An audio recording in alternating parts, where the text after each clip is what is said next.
मध्य प्रदेश के एक छोटे से गांव में विजय नाम का लड़का रहा करता था। बचपन से ही पढ़ाई में होशियार विजय अपने मम्मी पापा की आखिरी उम्मीद था। विजय के दादा ने अपने समय में बहुत कर्ज ले लिया था, जिसको चुकाने में पापा की पूरी जिंदगी मजदूरी में निकल गई। उनके पास थोड़ी सी जमीन थी जिससे उनका गुजारा हो रहा था। पापा की तबीयत मजदूरी करने से खराब रहती थी, पर पापा विजय को इस बात का एहसास नहीं होने देते थे। विजय को पढ़ाई में इतना होशियार देखकर उसके मम्मी पापा ने हर वह काम किया जिससे वह विजय को पढ़ा पाएं। विजय की कॉलेज की पढ़ाई खत्म हो गई थी और वह एक छोटी सी नौकरी करने लगा, जिससे उसका खर्चा निकल जाता और साथ में वह कलेक्टर बनने की तैयारी भी कर रहा था। विजय अपने वक्त का एक मिनट भी फालतू नहीं गुजारता था। विजय ने पूरा समय पढ़ाई और नौकरी में ही लगा दिया। विजय के पापा को यह पता था कि वह कलेक्टर बनना चाहता है, इसलिए घर की हालत बहुत ज़्यादा खराब होने पर भी उन्होंने विजय से कभी इस बात का जिक्र नहीं किया और ना उसको अच्छी नौकरी करने के लिए कहा। लगातार 2 साल तक विजय पास नहीं हो पाया। उसके बाद भी उसके पिता ने अपना घर और जमीन गिरवी रखकर विजय को आईएएस की कोचिंग ज्वाइन करवाई और उसकी नौकरी भी छुड़वा दी और केवल पढ़ाई करने को कहा।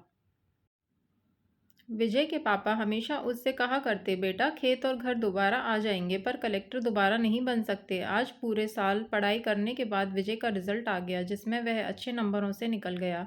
आज उसके पिता से ज़्यादा खुश कोई नहीं था। ऐसा लग रहा था जैसे विजय का सपना पूरा होने वाला है।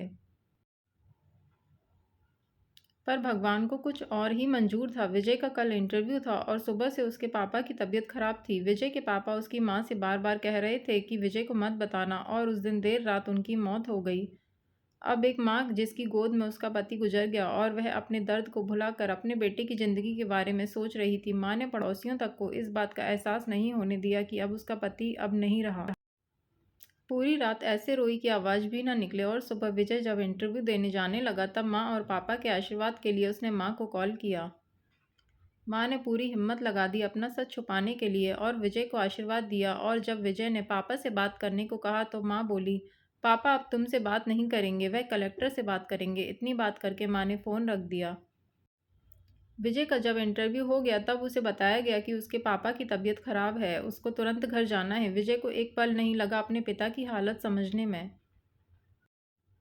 घर पहुंचकर पिता के पैरों में गिरकर वह जोर जोर से रोने लगा और कहने लगा, पापा उठो, देखो मैं कलेक्टर बन गया। आज उसके पापा को वह खुशी मिली थी जिसका उनको वर्षों से इंतजार था, पर आज वह इस दुनिया में नहीं थे। भगवान विजय के पिता की जिंदगी में सुख लिखना ही भूल गए थे।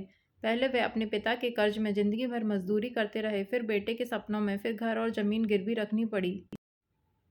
वह जिंदगी में कर्ज लेकर आए और कर्ज लेकर चले गए। विजय के पिता को भले ही जिंदगी में कुछ हासिल ना हुआ हो, पर वह अपने लड़के को इस काबिल बना गए कि वह अपनी 7 पुश्तों को बैठा के खिला पाए।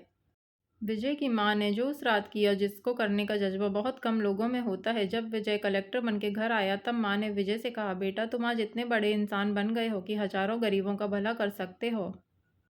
जब भी तुम्हारे सामने कोई गरीब मदद मांगने आए तो अपने पिता और मेरे बारे में सोचना। मैं तुम्हारे बराबर पढ़ी लिखी और समझदार तो नहीं हूँ, पर इतना ज़रूर जानती हूँ गरीब आदमी की बहुत मजबूरी होती है। तुम कभी किसी का बुरा मत करना।